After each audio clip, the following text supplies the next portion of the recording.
दिक्कत ये हो रही है कि मोदी जी प्रचार भी देख रहे हैं और देश भी देख रहे हैं। नमस्कार व्यूअर्स, मैं हूं अमीश देवगन और आप देख रहे हैं न्यूज 18। और आज हमारे साथ बातचीत करने के लिए, संवाद करने के लिए मौजूद है भारतीय जनता पार्टी के नेशनल प्रेसिडेंट, राष्ट्रीय अध्यक्ष जगत प्रकाश नड्डा जी। आपका अभिनंदन है JP Nadda ji, news 18 network पर। लेकिन आज आपके मन में जो सवाल है, खासतौर पर देश की जनता के, उन तमाम सवालों के जवाब जानने का हम प्रयास करेंगे। 5 राज्यों में चुनाव है, हिजाब का विवाद है, इसके अलावा भी महाराष्ट्र की राजनीति इस समय बहुत गर्म है। इसके क्या मायने हैं? मेरे साथ बात करने के लिए जेपी नड्डा मौजूद है। नड्डा जी, आपका अभिनंदन है। 5 राज्यों में चुनाव चल रहे हैं, 4 में भारतीय जनता पार्टी की सरकार है। उत्तर प्रदेश में, उत्तराखंड में, मणिपुर में और गोवा में। पंजाब में आपकी सरकार नहीं है, लेकिन क्योंकि आप सरकार में हैं, आप डिफेंडर हैं। कितना मुश्किल लगता है ये चुनाव, क्योंकि इसको 2024 से पहले सेमीफाइनल भी माना जा रहा है। देखिए, पहली बात तो ये है कि 4 राज्यों में हमारी सरकार है। उत्तर प्रदेश में हमारी सरकार है, गोवा में हमारी सरकार है, उत्तराखंड में हमारी सरकार है और मणिपुर में हमारी सरकार है। 2017 के पहले एक शब्द बहुत चलता था, एंटी इनकम्बेंसी जी। 2017 के बाद प्रो इनकम्बेंसी, यह शब्द हमको सुनने को मिला और 2019 के चुनाव में हमने वो प्रो इनकम्बेंसी देखी। इस चुनाव में भी चारों राज्यों में हमें प्रो इनकम्बेंसी दिखती है। लोग मोदी जी के नेतृत्व में और जो हमारे रिस्पेक्टिव चीफ मिनिस्टर्स हैं उनके नेतृत्व में जो स्टेट्स चल रही हैं, उसमें आम आदमी, गरीब आदमी जो पीड़ित रहा, जो शोषित रहा, जो वंचित रहा, जो दलित रहा, जो समाज के अंतिम पायदान पर खड़ा था, वह आज अपने आप को एम्पावर्ड महसूस करता है। उसकी एम्पावरमेंट हुई है, महिलाओं की एम्पावरमेंट हुई है, युवाओं की एम्पावरमेंट हुई है, किसान मेन स्ट्रीम में आया है। ये सारी चीज़ें कुल मिलाकर के इस बात को सूचित करती हैं कि लोग भारतीय जनता पार्टी की सरकारों को समर्थन देना चाहते हैं, आशीर्वाद देना चाहते हैं। ये मुझे दिखने को मिला है। ये आप एक सवाल मिला, क्योंकि महत्वपूर्ण है उत्तर प्रदेश का चुनाव। सभी चुनाव महत्वपूर्ण है, लेकिन उत्तर प्रदेश के अंदर सरकारें रिपीट नहीं होती है। ऐसा उत्तराखंड में भी हमें देखने को मिला है। लेकिन उत्तर प्रदेश को लेकर, क्योंकि साइकिल वाले कह रहे हैं कि साइकिल सरपट जो है वो दौड़ रही है। पश्चिम में मुस्लिम और जाट एक हो गए हैं। अगर हम पूर्वांचल की तरफ की बात करें, जो चुनाव अब जिस तरफ जा रहा है, बनारस, गोरखपुर की तरफ, वहां पर माना जा रहा है कि राजभर का जो अलायंस है, अखिलेश ने जो राजभर के साथ अलायंस कर रहा है, वो बीजेपी को नुकसान दे रहा है। क्या आपको लगता है कि Akhilesh Yadav has made right choices, यानी उन्होंने अलायंस बेटर करे हैं? मुझे आप तफसील से समय देंगे, मैं इसका जवाब देना चाहता हूँ। देखिए, अखिलेश जी और उनकी पार्टी और उनके पूज्य पिताजी भी एक लंबे समय तक समीकरणों की राजनीति करते रहे, वोट बैंक की राजनीति करते रहे, पोलराइजेशन की राजनीति करते रहे, और उनके दिमाग में ये मैथमेटिक्स है, पॉलिटिक्स। हम उनको बताना चाहते हैं कि समय बदल गया है। अब मैथमेटिक्स नहीं है, ये केमिस्ट्री है। और केमिस्ट्री के दृष्टि से अमीश जी अगर आप देखें तो आप पाएंगे कि उन्होंने 2017 में कांग्रेस के साथ अलायंस किया, 2019 में उन्होंने बीएसपी के साथ अलायंस किया। बड़ा डेडली कॉम्बिनेशन आप लोग बोलते थे, और आप बोलते थे कि इसमें तमाम राजभर भी मिल गए थे, सब लोग मिल गए थे। आप तो प्रभारी थे उत्तर प्रदेश। मैं उत्तर प्रदेश का प्रभारी था और मैं कहता था दिल थाम के बैठो, एक तरफा फैसला आएगा। और अभी उन्होंने आरएलडी के साथ किया है, जिसकी ताकत भी सीमित है, क्षेत्र भी सीमित है, लेकिन उन्होंने अलायंस किया है। नहीं, मैंने वही बोला कि पश्चिम में आरएलडी, हाँ, और पूर्वांचल में राजभर और स्वामी प्रसाद मौर्य। मैं यही बता रहा हूँ, ये गलतफहमी में है। नेताओं के मिल जाने से वोटर मिल जाता है, जनता मिल जाती है, ऐसा नहीं होता है। मैं आपको तीनों ही इलेक्शन के रिजल्ट्स बता रहे हैं। बाद में मायावती जी ने और अखिलेश जी ने एक दूसरे के ऊपर दोषारोपण डाला कि नहीं डाला जी। कांग्रेस ने और सपा ने एक दूसरे के ऊपर दोषारोपण किया कि नहीं किया। अब आरएलडी और ये भी चुनाव के बाद एक दूसरे पर दोषारोपण देंगे, क्योंकि नेता मिल गए, पार्टियां मिल गई, वोटर नहीं मिला। और वोटर क्यों नहीं मिला? एक ज़माना था, देखिए, Samajwadi party, Congress party, BSP, ये चुनाव सरपंचों के सर पर लड़ती हैं, चुनाव के ठेकेदारों को सर पर लड़ती हैं। गांव में सरपंच अपना हो गया, वो नीचे वोट दिला देगा, एक समय दिलाता भी था। आज के तारीख में वोटर बड़ा सजग है, वोटर पढ़ा लिखा है, नौजवान पढ़े लिखे हैं, उनको मालूम है उनका अधिकार, और गरीब आदमी अपने वोट को बहुत सही तरीके से प्रयोग करता है, उसको मालूम है कि वह सुरक्षित कहाँ है।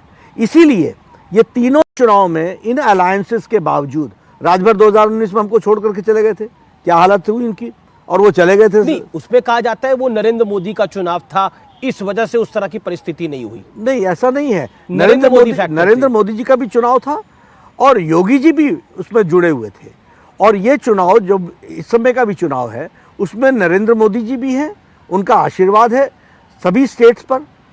वोटर अपने आप को सुरक्षित महसूस करता है जी। वोटर ये महसूस करता है कि मोदी जी के रहने से देश सुरक्षित है, और वोटर देश को भी ध्यान में रख करके वोट देता है, प्रदेश को भी ध्यान में रख करके वोट देता है।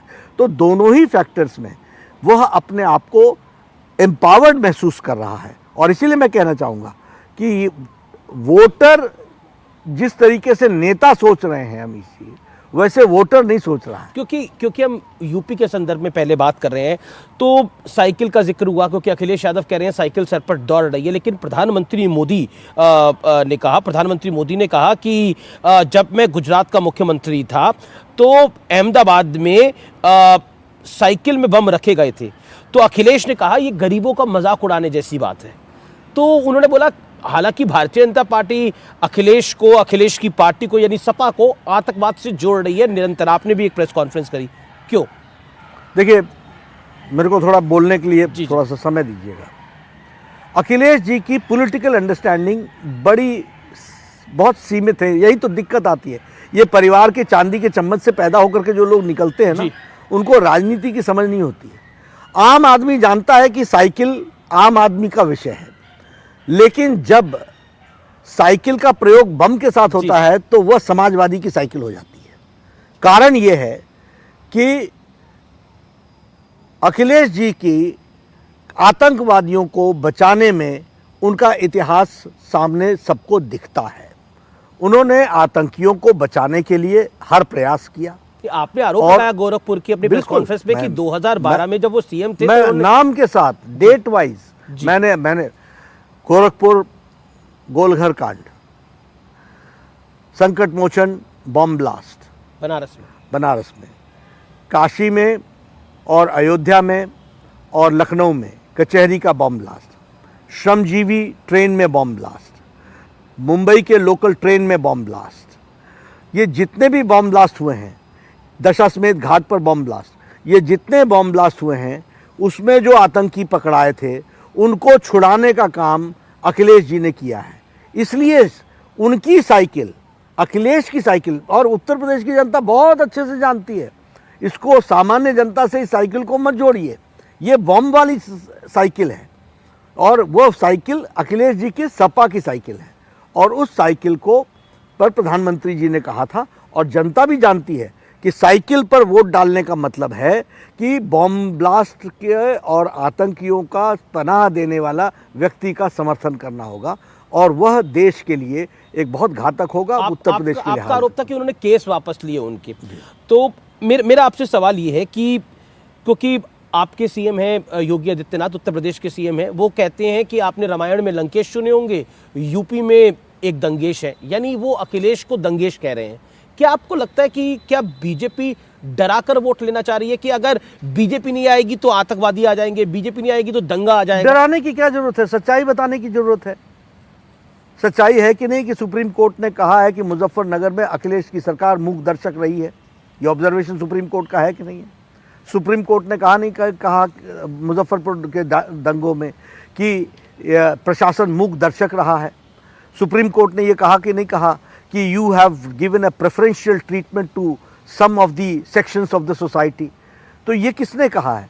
तो ये दंगा को प्रोत्साहन देने का कारण बनता है कि नहीं बनता है? तो दंगेश, आंकड़े बताते हैं, आंकड़े मुख्यमंत्री को दंगेश कहना जायज है? आंकड़े, हाँ बिल्कुल। देखिए, दंगा 200 दंगे हुए उनकी 5 साल की सरकार में, और योगी जी की सरकार में एक भी दंगा नहीं हुआ। इसको बताने का मेरा अधिकार है कि नहीं है?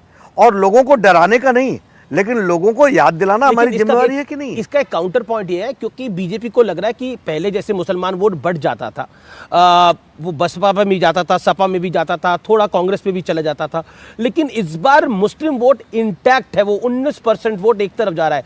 तो आप चाह रहे हैं कि दूसरी तरफ 80% पोलराइजेशन? हम कभी इस तरीके से सोचते नहीं है अमीश जी। हमारा सीधा प्रिंसिपल है सबका साथ, सबका विकास, सबका विश्वास, सबका प्रयास। और देखिएगा, जिनका आपने नाम लिया, मैं नाम नहीं लेता हूँ, कि वो कम्युनिटी, उसका भी समर्थन आज नहीं तो कल देश के हित में हमको मिलेगा। हम सबको साथ लेकर के चलने की बात करते हैं। मोदी जी सबको, देश को मजबूत बनाना है, सबको साथ लेकर के चलना है। ये वोट बैंक की पॉलिटिक्स और पोलराइजेशन की पॉलिटिक्स वो करते हैं।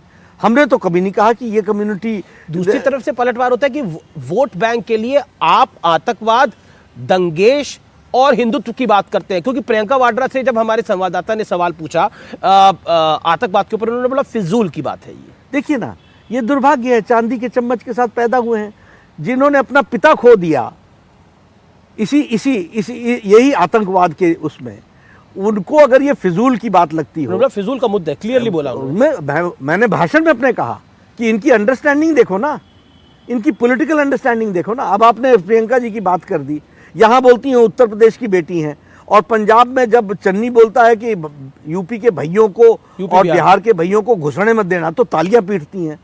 तो ये तो देखिए, ये सिल्वर स्पून के साथ बॉर्न हुए लोगों को धरती की जानकारी और देश की प्रति कमिटमेंट और देश की अंडरस्टैंडिंग कितनी सतही तौर पर है, ये कितने सुपरफिशियल है, ये इस बात को बताता है। एक इंटरव्यू में प्रियंका गांधी ने हाल ही में कहा कि अगर पूरा विपक्ष यूपी में एकजुट होता तो ज्यादा मजबूत परिणाम होंगे इसके।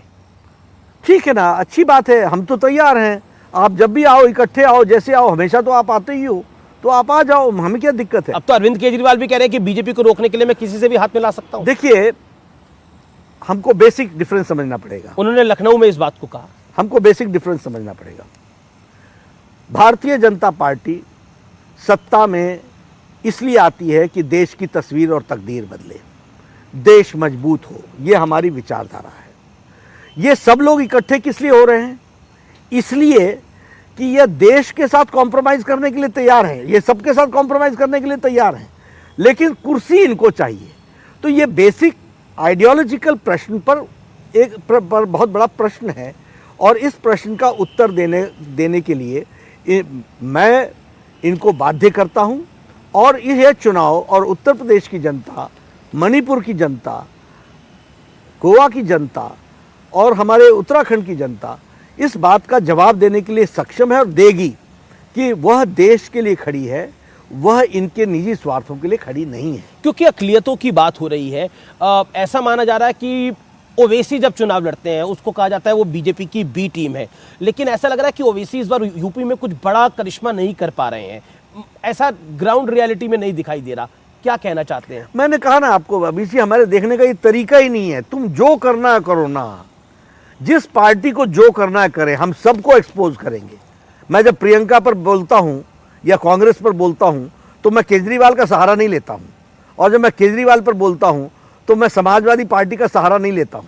सबको अकेले अकेले और इकट्ठे निपटने की ताकत भारतीय जनता पार्टी रखती है। चलिए, और निपटने का मतलब वैचारिक दृष्टि से, आइडियोलॉजिकल ग्राउंड पर, हिस्ट्री पर, काम करने के तौर तरीके पर, इस पर।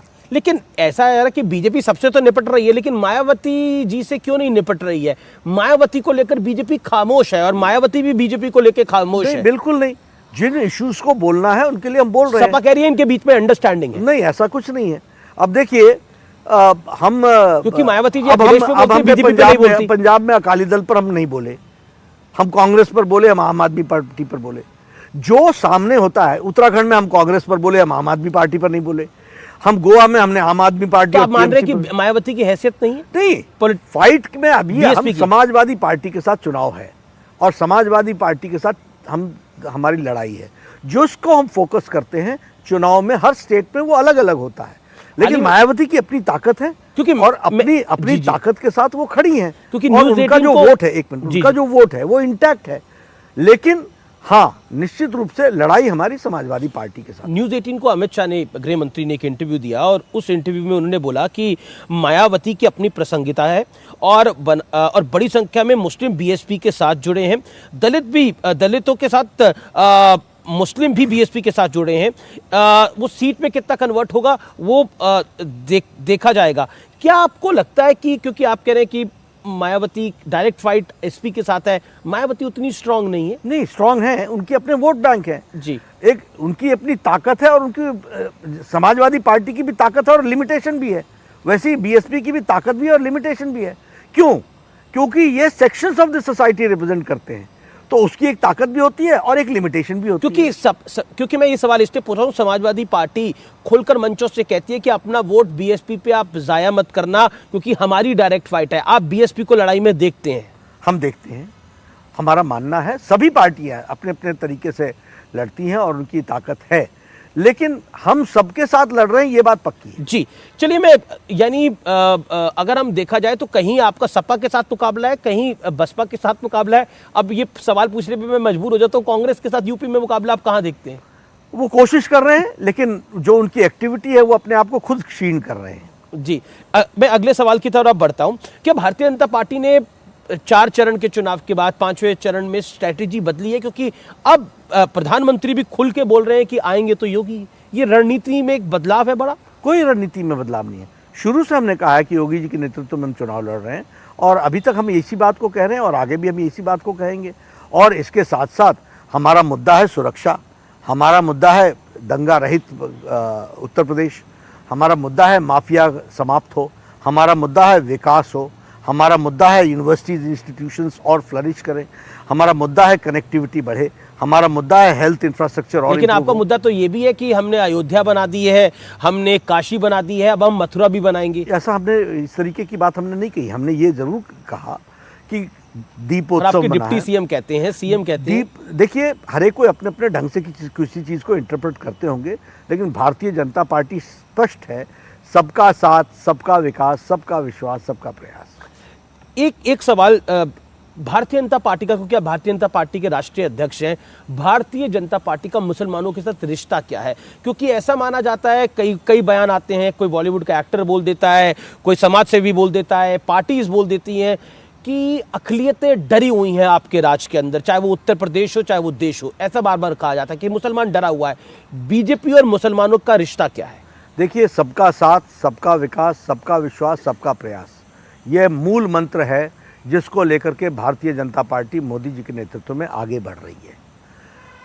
दूसरी बात, इस देश में अपीजमेंट को अगर आप रास्ता मानते हैं तो अपीजमेंट किसी का नहीं, किसी की भी तुष्टीकरण नहीं होगी, सबका साथ होगा, सबका विकास होगा, सबका सहयोग के साथ चलेंगे। जो इस तरीके की शब्दावली बोलते हैं कि कोई सेक्शन ऑफ द सोसाइटी डरा हुआ है या किस तरीके का, उसके पीछे के कारणों को ढूंढना पड़ेगा। एक क्योंकि आप बीजेपी के राष्ट्रीय अध्यक्ष हैं, इसलिए ये सवाल मैं पूछ रहा हूं। एक आपकी सरकारों पे एक ब्लेम लग रहा है, अब ब्लेम लग रहा है या फिर बीजेपी तो इसको तमगा समझती है कि ये हिंदुत्ववादी सरकार है। ये हिंदुत्ववादी सरकार है, ये राम मंदिर बनाने पे भी इनका जोर है, इनका काशी विश्वनाथ का कॉरिडोर बनाने पे भी जोर है, और ये टीका लगाने में भी घबराते नहीं है। हालांकि 2014 के बाद तो 2019 के बाद तो हमने कई नेताओं को देखा टीका लगाते हुए। क्या कहना चाहते हैं? ये जो देखिए, मुझे लगता है कि यह इशू को डाइग्रेस करने का तरीका है। हमारा मूल मंत्र है सबका साथ, सबका विकास, सबका विश्वास, सबका साथ, सबका प्रयास। इसी बात को लेकर के हम चल रहे हैं। कुछ लोग अगर ये कोशिश करें कि इशू से डाइग्रेस करने की कोशिश करें, ये उनका उद्देश्य। मैं एग्जांपल देता हूं इसका आपको, जैसे इलाहाबाद का नाम बदलकर प्रयागराज कर दिया गया, ऐसे कई नाम बदले गए, कई स्टेशंस के नाम बदले गए, मुगल सराय स्टेशन का नाम बदल गया। वो एक एग्जांपल होता है कि ये नाम बदलने की प्रक्रिया चल रही है एक तरह से। उस पर आप क्या कहना चाहते हैं? नहीं, मैं बिल्कुल ये कहना चाहूँगा, देखिए, कुछ चीज़ें जिसके साथ भारत की जनता जुड़ी है उसको लोग सामने रखने का प्रयास करते हैं और उसको ठीक ढंग से रखने की कोशिश करते हैं। इसका मतलब ये नहीं है कि किसी को हम नीचा दिखाने की कोशिश कर रहे हैं या किसी से हम डाइग्रेस करने की कोशिश कर रहे हैं, ऐसा नहीं है। अभी तक जितने राउंड हुए हैं, बीजेपी का आकलन क्या है आपका? अच्छी तरीके से कंफर्टेबल मेजॉरिटी के साथ भारतीय जनता पार्टी आ रही एक आंकलन ये है कि अगर हर राउंड में पिछली बारी से 10-10 सीटें कम करके आके तो बीजेपी का नंबर 230-40 के आसपास हम बढ़ जाए। 300 प्लस जाने वाले हैं 300 प्लस जाने वाले हैं, यानी आप 325 जो पहला था जी, उसको और ये जो लोग आकलन लगा रहे हैं जी ये न्यूमेरिकल लगा रहे हैं, ये केमिस्ट्री नहीं देख रहे हैं। मैं केमिस्ट्री जानता हूं, मैं केमिस्ट्री देख रहा हूं। लेकिन एक बारी बंगाल का भी चुनाव हुआ जहां पर बीजेपी, हालांकि उन्होंने 3 से 77 तक पहुंचे लेकिन सरकार नहीं बना पाए, तब भी आप कॉन्फिडेंट थे। उत्तर प्रदेश में भी आप कॉन्फिडेंट है। क्या आपको लगता है कि थोड़ा सवालिया निशान उस पर भी है? नहीं, देखिए बंगाल में हम जितना तेज जा सकते थे हम गए। हमारे पास 3 साल की अवधि थी। संगठन खड़े होने में टाइम लगता है। बंगाल छोटी स्टेट नहीं है, बड़ी स्टेट है। उस स्टेट में अगर हम 3 से 77 जा सकते हैं तो this is the fast which we could go. क्या आपको लगता है बंगाल के अंदर सेकेंड वेव जो कोविड की आई उसने आपको नुकसान पहुंचाया? थोड़ा बहुत निश्चित रूप से कैंपेनिंग में तो असर पड़ा ही पड़ा जी, उसका तो असर पड़ा ही पड़ा। मैं आगे की ओर बढ़ता हूं, महाराष्ट्र की ओर आता हूं। विपक्ष का बार बार आरोप लगाती है कि जहां जहां भारतीय जनता पार्टी की सरकार नहीं होती वहां पर उनके एक्सटेंडेड टूल जैसे income tax, enforcement directorate, ED, CBI ये एक्टिव हो जाते हैं। हाल ही में वहां पर एक मंत्री की गिरफ्तारी हुई है, नवाब मलिक की गिरफ्तारी हो गई है, जिसको लेकर शिवसेना भी एग्रेसिव है, एनसीपी भी एग्रेसिव है और कांग्रेस भी एग्रेसिव है। दोनों ने एक साझा मार्च भी निकाला है। क्या कहना चाहते हैं आप? देखिए, मेरा बड़ा स्पष्ट शब्दों में कहना है, भारतीय जनता पार्टी एनडीए की सरकार मोदी जी के नेतृत्व में सभी इंस्टीट्यूशंस की इंडिपेंडेंस को बरकरार रख करके काम में जुटती है। अब ये किसी को जाति के चश्मे से देखना ये इनकी आदत है, किसी को धर्म के चश्मे से देखना ये इनकी आदत है। ये आरोप लगाने की कोशिश करते हैं। अब आपने एक मंत्री के बारे में कहा कि वो अरेस्ट हुआ, तो अरेस्ट किसी केस के तहत हुआ ना। कोर्ट ने कहा ना कि इनको अरेस्ट कीजिए, कोर्ट ने दिया ना जुडिशियल रिमांड और पुलिस रिमांड। तो कोई ना कोई ईडी रिमांड, ईडी ने डिमांड की तो कोर्ट ने दी ना। जी जी, कोर्ट ने दी। इसके कंटेंट पर क्यों नहीं बोलते? किसी एक आदमी को उनका तो कहना है एवरीथिंग इज फिक्स। कोई इंस्टीट्यूशन अंदर कर देता है। मतलब जब आप चुनाव जीत जाते हो तो ईवीएम बहुत अच्छा है और जब आप चुनाव हार जाते हो तो ईवीएम बहुत गड़बड़ है। ये कौन सा खेल है भाई? ये तो वही वाली बात हो गई कि जब आपके पक्ष में कोर्ट ने किया ना, ईडी इंडिपेंडेंट है, कोर्ट इंडिपेंडेंट है, कोर्ट में ईडी ने केस रखा कि नहीं रखा जी, लेकिन और उन केसेस पर उनको जुडिशियल रिमांड मिली कि नहीं मिली। आप इस कंटेंट पर क्यों नहीं बोलते? क्योंकि एक काउंटर पॉइंट, मतलब जो विरोधी दल नहीं, एक काउंटर पॉइंट ये है कि शिवसेना और आपका जो पुराना सहयोगी शिवसेना है वो कहती है कि बीजेपी के मन में गुस्सा है क्योंकि वो सरकार महाराष्ट्र में नहीं बना पाई, इसीलिए उन्होंने पहले अनिल देशमुख को गिरफ्तार करवाया, अब इनको गिरफ्तार करवा दिया। तो अनिल देशमुख को निकाल लो ना न्यायालय से, दिक्कत क्या है? मना किसने किया है? नवाब मलिक को निकाल लो ना। तो ये भ्रष्टाचार फंसता कहाँ है आकर के? ये why are you not talking on भ्रष्टाचार? व्हाई आर यू सेइंग कि हमने अंदर किया? अब वो उनसे मैंने सवाल पूछा, तो उन्होंने बोला कि देखिए डिस्ट्रेस सेल हो जाता है। कितने दिनों से अंदर है? काफी महीने हो गए। तो फिर जुडिशियल प्रोसेस है ना। नवाब मलिक के केस में मैंने सवाल पूछा, उन्होंने बोला, कांग्रेस के प्रवक्ता ने भी बोला, शिवसेना ने भी बोला कि डिस्ट्रेस सेल हो सकती है कोई, कि किसी को 40 लाख 4 करोड़ का प्लॉट 40 लाख रुपए। ठीक है ना, तो कोर्ट में जवाब देना ना, पता चल जाएगा आपको, दूध का दूध पानी का पानी हो जाएगा। व्हाई डू यू हम जजमेंटल क्यों हो रहे हैं? मैं तो नहीं हो रहा हूँ जजमेंटल। मैं तो नहीं कह रहा हूँ कि नवाब मलिक पर केस ठीक डला है। हम कह रहे हैं जो कंटेंट है उसका जवाब कोर्ट एग्जामिन करेगी, बताएगी। क्योंकि डी कंपनी यानी दाऊद के साथ लिंक की बात है, इसलिए मामला सीरियस है। लेकिन मैं अगर यही शब्द बोलूंगा तो बोलेंगे आप आरोप लगा रहे हो, इसलिए मैं ये शब्द नहीं बोलता हूँ। मैं कहता हूँ कोर्ट में नहीं, ये तो मतलब जो जानकारी है उपलब्ध, मैं इसलिए मैं कहता हूँ जो कोर्ट में आपके ऊपर चार्जेस लगे हैं, क्योंकि इसकी गूंज उत्तर प्रदेश के चुनाव तक पहुंच गई। अखिलेश यादव कह रहे हैं कि जब देशभक्तों के खिलाफ लड़ने वालों की गूंज सारे देश में पड़ेगी, सारे देश में ये गूंज जाएगी। अखिलेश अगर टेररिस्टों को बचाता है तो हम छोड़ने वाले नहीं हैं। हम गांव-गांव गली-गली पहुंचाएंगे। तो क्योंकि अखिलेश यादव कह रहे हैं कि बीजेपी घबरा रही है, चुनाव में हार रही है, इसलिए गिरफ्तार करवा रही है। क्यों घबराने का क्या सवाल है? करहल में तुम पूज्य पिताजी को ले जाते हो और हमसे बोलते हो कि हम घबराए हुए हैं। तुम्हारे जो लोग बीजेपी को छोड़ करके गए उन्होंने अपनी कंसेंसी छोड़ दी और घबराए हुए हम दिख रहे हैं कि ये क्या मतलब है? मेरे तो समझ कह रहे हैं आप एजेंसियों का बेजा इस्तेमाल कर रहे हैं। इन एजेंसीज में कहाँ आती है? आपको विधानसभा आपने अपनी सीट छोड़ दी और एक सीट पर आप गए और वहां पर आपको पूज्य पिताजी को लाना पड़ा। इसमें एजेंसी कहाँ आती है? इसमें तो लोग आते हैं। सीबीआई, ईडी और आईटी की बात कर रहे हैं। ईडी नहीं, मैं तो बात कर रहा हूं कि घबराया कौन है। आप देखिए, अब आपने कहा कि अखिलेश जी उत्तर प्रदेश का चुनाव कहाँ लड़ रहे हो, तभी तक करहल का चुनाव लड़ रहे थे। अपने पूज्य पिताजी को क्यों लाना पड़ा, मेरे को समझाइए तो जरा सा। उनके पिताजी है, चुनाव प्रचार में यूज करते हाँ, तो और जगह भी जाते जैसे हैं, आप भी प्रधानमंत्री को यूज करते हैं, और अमित जगह शाह भी को यूज करते हैं। और जगह भी जाते। वो तो सीट फंस गई, घर की सीट फंस गई, खुद की सीट फंस गई है। आप क्या कह रहे हैं, करहल की सीट फंसी हुई है? हाँ हाँ, बिल्कुल फंसी हुई है, अच्छे से फंसी हुई है। और इसीलिए मुलायम सिंह जी को लाना पड़ा उनको। ये स्थिति है उनकी, इसीलिए मैंने कहा वो उत्तर प्रदेश का चुनाव फंसी हुई है पर निकल जाएगी। देखिए, जब फंसी हुई होती है तो फिर आपको मालूम है कि नतीजा क्या होता है। जी, तो आप कह रहे हैं एसपी सिंह बघेल जीतेंगे उधर से? जी।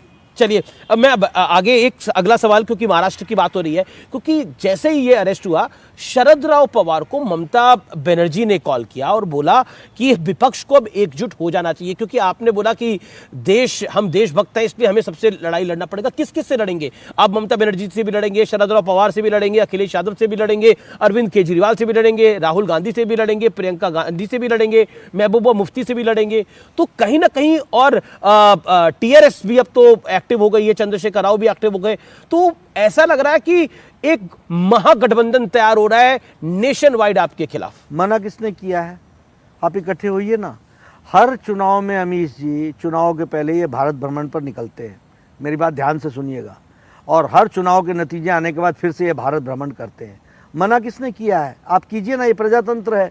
लेकिन हम भी लोगों को एक्सपोज करेंगे ना कि ये रीजनल पार्टीज और ये परिवार की पार्टियां देश के लिए कितनी घातक होती हैं, और अपने परिवार के लिए ये देश से कॉम्प्रोमाइज करती है। ये भी मैं बताने के लिए, हम नहीं बताएंगे कि नहीं बताएंगे। एक तरफ भारतीय जनता पार्टी, देखिए मेरा बड़ा सीधा मानना है कि the only party, national party with ideological background is Bharatiya Janata party.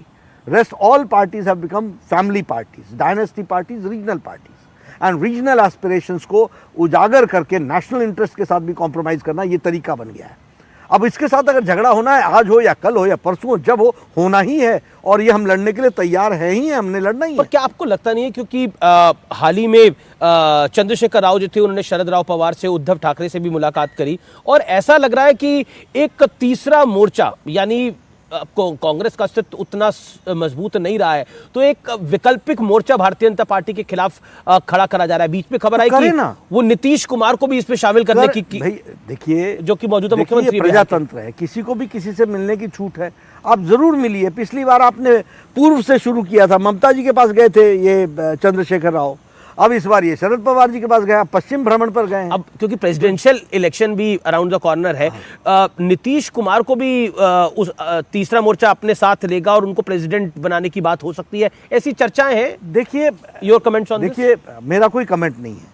हमारा रिश्ता नीतीश कुमार जी के साथ, हम काम कर रहे हैं बिहार में, वो हमारे मुख्यमंत्री हैं, पूरी ताकत के साथ लगे हैं, पूरे अच्छे तरीके से एनडीए में काम चल रहा है, और इस तरीके की लोगों में संदेह पैदा करना, ये इनका रास्ता हो सकता है।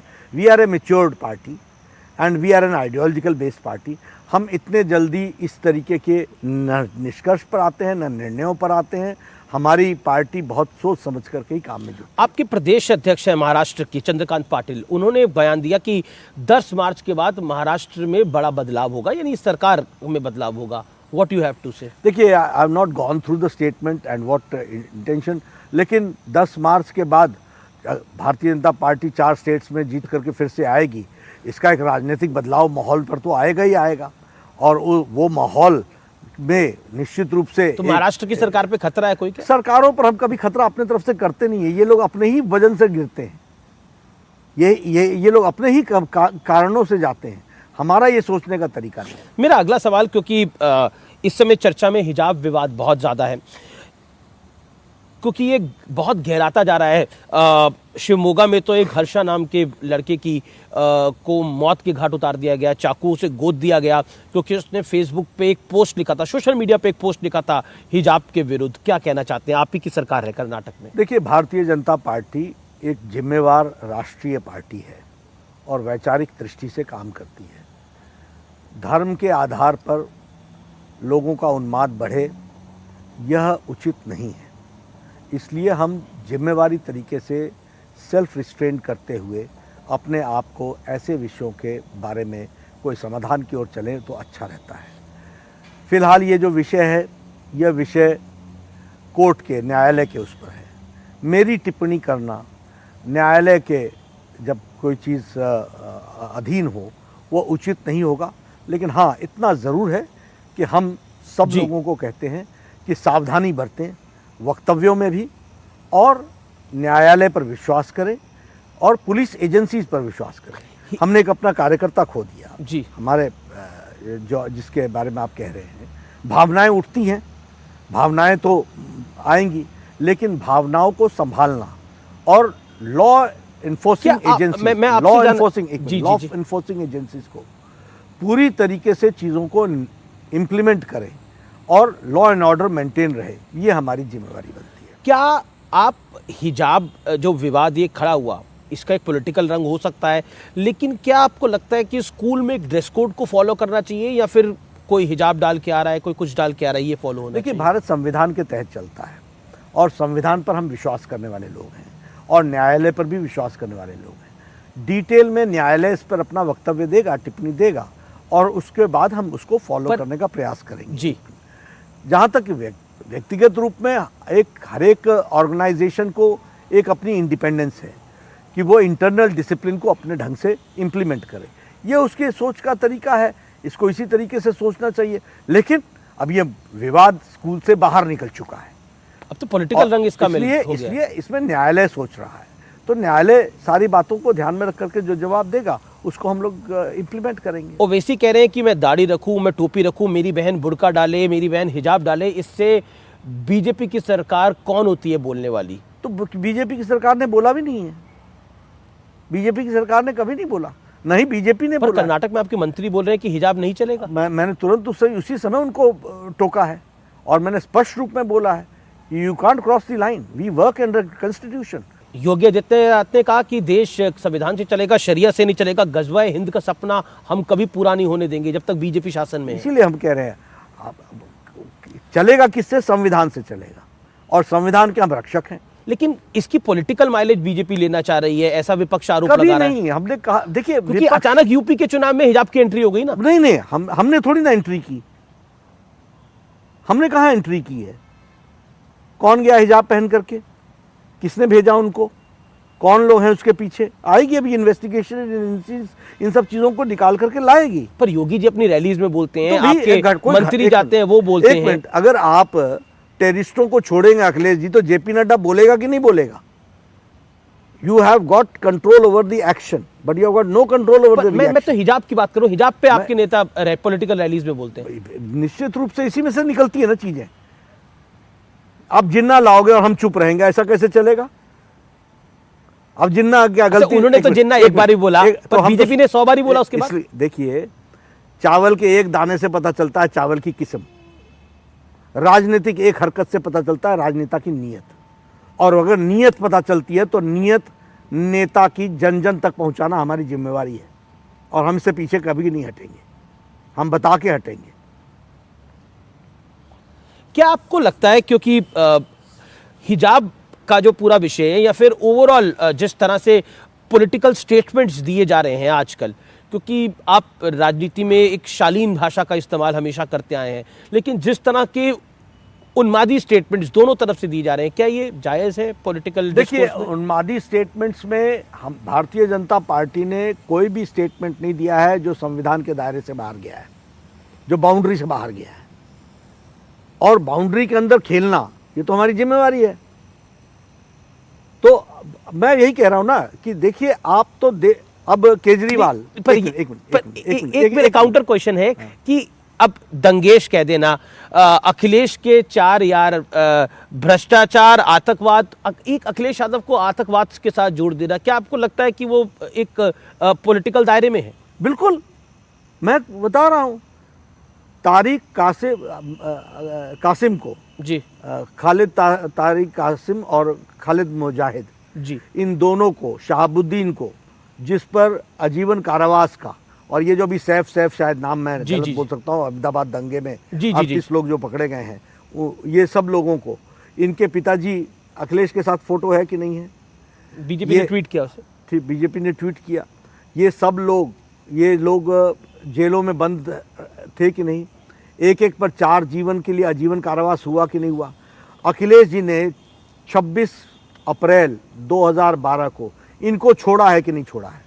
तो आतंकवाद को पनाह दे रहे हैं, ये बात गलत कहाँ है, ये संविधान और बाउंड्री के बाहर कहाँ है। और मैं एक बार नहीं बोलूँगा, 100 बार बोलूँगा, जनता को बताऊँगा कि एक मुख्यमंत्री ईश्वर की शपथ लेता है कि संविधान की रक्षा करेगा और वही मुख्यमंत्री ईश्वर की शपथ लेकर के आतंकवादियों की रक्षा करता है। तो यह तो जनता को बताना, उत्तर प्रदेश की जनता को बताना हमारा काम है। अगर वो मुजफ्फरनगर के मुख्य अभियुक्त को प्लेन से बुला करके अपने घर में दावत देकर बिरयानी खिलाते हैं तो अखिलेश जी को हम ये जनता के बीच में ले जाने से हम कतई नहीं छोड़ने वाले। और ये जो लोग दंगई हैं उनका साथ अखिलेश जी के साथ है, जो लोग आतंकवादी हैं उनको साथ अखिलेश जी ने दिया है।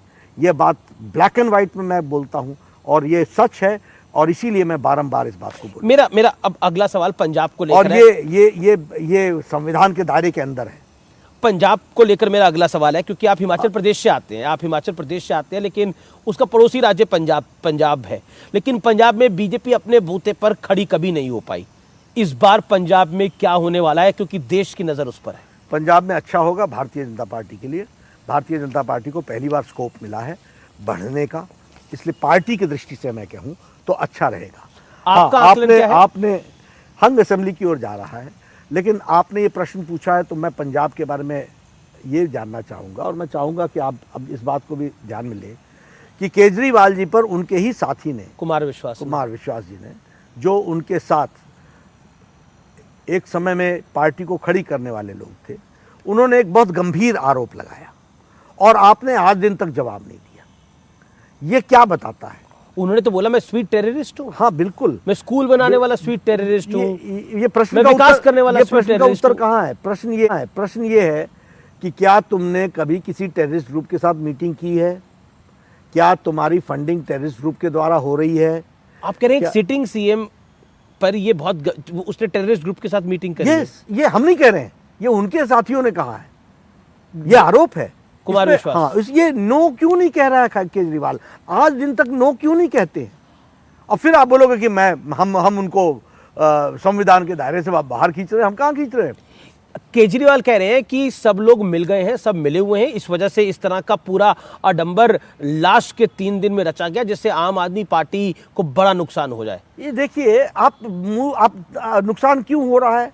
इसलिए हो रहा है कि आप चुप बैठे हैं। आप बता दीजिए ना कि आपको टेररिस्ट फंडिंग नहीं हुई है। आप क्यों नहीं कहते हैं कि आपका कोई आतंकवादी ग्रुप से कोई समझौता नहीं हुआ, कोई बातचीत नहीं हुई, कोई कभी मीटिंग नहीं हुई, आप किसी के टेररिस्ट के घर ठहरे नहीं हैं? ये बोलने में आपको दिक्कत क्या होती है? मेरा अगला सवाल आपसे ये है कि केजरीवाल के लिए तो आपने जो बोला वो बोला, लेकिन पंजाब में आपने बोला हंग असेंबली हो सकती है। अगर हंग असेंबली होती है तो क्या आप अकाली दल के साथ जा सकते हैं? और क्योंकि इस बार 5 कॉर्नर फाइट है, क्योंकि पंजाब के अंदर कई दल हैं, तो आप उसके मद्देनजर क्या आकलन देना चाहेंगे? अभी तो हाइपोथेटिकल होगा कहना, नतीजे कैसे आएंगे उस पर डिपेंड करेगा। और ये फैसला हम नहीं, हमारी पार्लियामेंट्री बोर्ड करती है, सभी वरिष्ठ नेता हैं, उन लोग मिलकर के सारी बातों को तय करेंगे। लेकिन हमारी प्रायोरिटी इस वक्त पार्टी का विस्तार करना है और हम बहुत लंबे समय तक समझौते के कारण हमारे पार्टी का विस्तार पंजाब में नहीं हो पाया। हम 117 में से 23 सीटों तक ही सीमित रहे हैं। हमको मौका मिला है, हमने 65 सीटों प्लस पर हम गए हैं, हम इसको और आगे बढ़ाने वाले हैं। इसलिए हमारी प्रायोरिटी तो ये रहेगी कि हम विस्तार करें अपने आप को। इसलिए हम कोई समझौते की तरफ जाने के लिए इच्छुक, लेकिन अगर हंग असेंबली रही इच्छुक नहीं होंगे।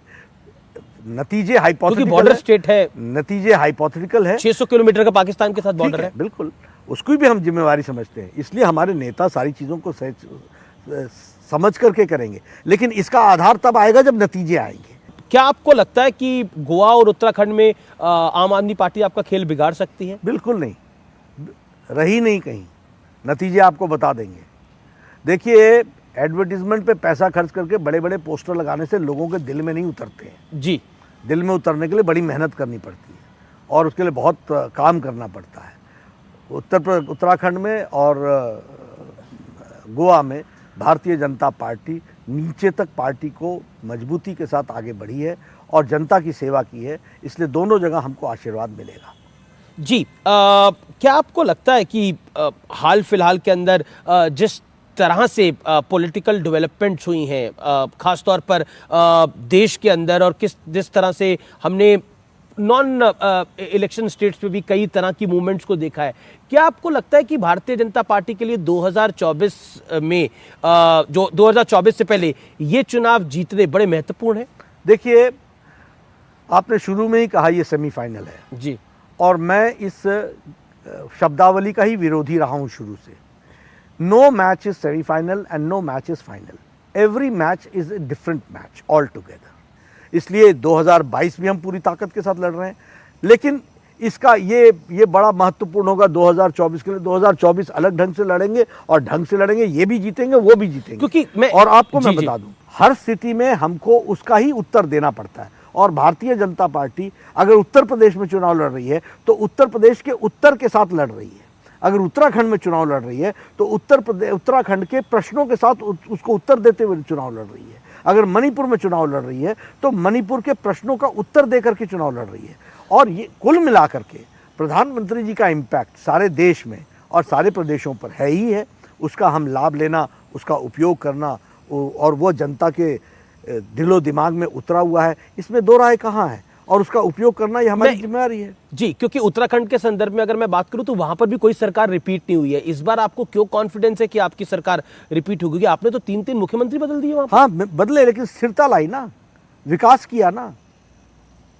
आपको 12,000 करोड़ रुपए खर्च करके 4 धाम सड़क बन रही है ना, बनी है ना, विकास हो रहा है ना। अगर उत्तराखंड में इंस्टीट्यूशंस आई कि नहीं आई? अगर उत्तराखंड में नंबर कम रह जाता है तो क्या अगर रहता ही नहीं है, आ ही रही है, ठीक ठाक आ रहे हैं, अच्छे से आ रहे हैं। जी, मेरा बिल्कुल हम आखिरी दौर में, महत्वपूर्ण सवाल एक ये है कि देश में इस समय एक तो हिजाब का विवाद चल रहा है, दूसरी तरफ जिस तरह की एक बयानबाजी चलती है और एक पोलराइजेशन का माहौल देखने को मिलता है, और विपक्ष ये आरोप लगाता है कि हर चुनाव से पहले अगर तालिबान होता है तो तालिबान में भी हिंदू मुसलमान होना शुरू हो जाता है। उस पर आप क्या कहना चाहते हैं? क्योंकि छत्तीसगढ़ के कवर्धा में भी कुछ दंगे फसाद हुए, और वहां के मुख्यमंत्री भूपेश बघेल ने भी बोला कि जहां आरएसएस और बीजेपी आती है वहीं ये पूरा गेम शुरू हो जाता है। ऐसा नहीं है। देखिए, ये शब्द आप बोल रहे हैं धर्म का नाम लेकर के, मैं नहीं बोल रहा हूँ। ये बार बार ये धर्म लाने का काम ये लोग करते हैं। हमारी शब्दावली क्या है? राष्ट्रवाद। देश की मजबूती के प्रश्नों पर हम हमेशा अनकॉम्प्रोमाइजिंग रहते हैं, और वो किसी धर्म से नहीं जुड़ता है। हम सब धर्मों को सम्मान से इज्जत दे करके करते हैं, लेकिन नेशनल इंटरेस्ट के साथ जो व्यक्ति कह रहा हूँ मैं, समुदाय नहीं कह रहा हूँ, धर्म नहीं कह रहा हूँ, जो व्यक्ति राष्ट्रवाद के विषय के साथ कॉम्प्रोमाइज़ करता है और जो पार्टी कॉम्प्रोमाइज़ करती है, उसको एक्सपोज करना हमारा काम है। और ये बहुत बारीक डिफ्रेंसिएशन होता है। इस बारीकी डिफ्रेंसिएशन को संभल करके, इसीलिए मैं शब्दों को चयन करते समय बहुत सोच करके बोल रहा हूँ। कन्वर्जन को लेकर छत्तीसगढ़ में काफी बड़ा मामला एक चल रहा है, जिसमें बीजेपी भी वहां पे काफी कुछ बोल चुकी है। उस पर आप क्या कहना चाहते हैं? देखिए, मेरा ये कहना है कि इन सब चीज़ों के धर्म परिवर्तन को लेकर, चीज़ों के बारे में कानून है, नियम है, न्यायालय है, उनके दृष्टि से। वहां के बीजेपी का यूनिट कहता है कि कांग्रेस की सरकार मदद कर रही है। निश्चित रूप से जहां जहां ये सरकार में आते हैं, ये इस तरीके की चीज़ों को हवा तो देते ही हैं। उसके प्रमाण होंगे उनके पास, इसलिए वो कहा होगा उन्होंने। जी, क्योंकि अब मैं आ जाता हूं जो कि यूक्रेन के मुद्दे के ऊपर, यूक्रेन और रशिया के बीच में जो चल रहा है। मैं निश्चित तौर पर चाहता हूं कि आप रूलिंग पार्टी के प्रेसिडेंट हैं, लेकिन वहाँ पर भारतीयों के संदर्भ में भारतीय बच्चे फंसे हुए हैं। कुछ बच्चे गुजरात के हैं, कुछ बच्चे हरियाणा के हैं। इस पे को लेकर भी कई सारी पॉलिटिकल बयानबाजी हो रही है। क्या कहना चाहते हैं आप? देखिए, प्रधानमंत्री मोदी जी के नेतृत्व में गवर्नमेंट ने हमेशा प्रोएक्टिव होकर के रिस्पॉन्सिव गवर्नमेंट के तरीके से काम किया है और काम कर रही है। इसलिए इस विषय के बारे में भी गवर्नमेंट प्रोएक्टिव है। प्रधानमंत्री मोदी जी के नेतृत्व में मिनिस्ट्री ऑफ एक्सटर्नल अफेयर्स पूरे एक्टिवली। पर हमारे 20,000 नागरिक फंसे हुए हैं। बिल्कुल, सभी नागरिकों को लाने का काम अभी तक का इतिहास किसका है? मोदी जी का है। पर रणदीप सुरजेवाला ने ट्वीट करके कहा कि बीजेपी और प्रधानमंत्री मोदी प्रचार में लगे हैं और वहां हमारे नागरिक फंसे, बच्चे फंसे हैं। देखिए, ये इनका काम ही बयानबाजी करना है अमीर जी, आप मेरे को क्यों इंटरव्यू के अंत में इन लोगों पर कुछ टिप्पणी करवाने की बात करते हैं? इन लोगों ने कोरोना पर क्या कहा था, आज अमेरिका की स्थिति क्या है और यूरोप की स्थिति क्या है और भारत की स्थिति क्या है कोरोना में। मोदी जी ने इस देश को बचा लिया, लेकिन इनके बयान अगर ढूंढ करके ढूंढें तो हास्यास्पद लगता है। आज भी जो ये बोल रहे हैं, आप बताइए अफगानिस्तान से कौन लेकर के आया सबको? आप बताइए सीरिया से कौन लोगों को लेकर के आया? आप बताइए जो हमारी नर्सेज फंसी हुई थी बेचारी, उनको निकाल करके लाने का काम किसने किया है? आप बताइए कि कहीं भी कोई डिस्ट्रेस आया है तो वहाँ से लोगों को इवैक्यूएट करने का काम किसने किया है? पर वो कह रहे हैं हम आपको याद दिला रहे हैं, अखिलेश यादव कह रहे हैं कि भारत सरकार तुरंत अपना दायित्व निभाए। हाँ, तो निभा रही है ना। आपको उससे दिक्कत, आपको दिक्कत ये हो रही है कि मोदी जी प्रचार भी देख रहे हैं और देश भी देख रहे हैं, ये आपको दिक्कत हो रही है। आपकी तरह थोड़ी ना है कि आराम से बैठ करके जैसे आपने मुख्यमंत्री काल में चलाया कि मुजफ्फरपुर नगर का दंगा हो गया और आप सोए रहे, ऐसे थोड़ी ना चलता है देश। जी मेरा आपसे एक सवाल है कि कितना नंबर फाइनली आप देख रहे हैं? 300 plus chemistry, no numerical 300 plus. हाँ, ये जितने कुछ भी गुंजाइश नहीं हो सकती? कोई गुंजाइश नहीं है। क्योंकि अखिलेश यादव के साथ मैंने इंटरव्यू किया, उनसे मैंने सवाल पूछा आपकी कितनी सीटें आ रही, उन्होंने बोला 403 में से 400। अब भगवान उनको सुबुद्धि दे, मैं तो ही कह सकता हूँ। लेकिन उन्हें तो भगवान कृष्ण के भी सपने आते हैं अब। हाँ, आते होंगे, वो व्यक्तिगत मामला है, मैं उस पर टिप्पणी नहीं करूंगा, लेकिन उनके आतंकवादी दोस्ती को तो मैं टिप्पणी जरूर करूंगा। जी चलिए नड्डा जी, आपने हमें इतना समय दिया, आपका बहुत बहुत शुक्रिया। Thank you so much. धन्यवाद।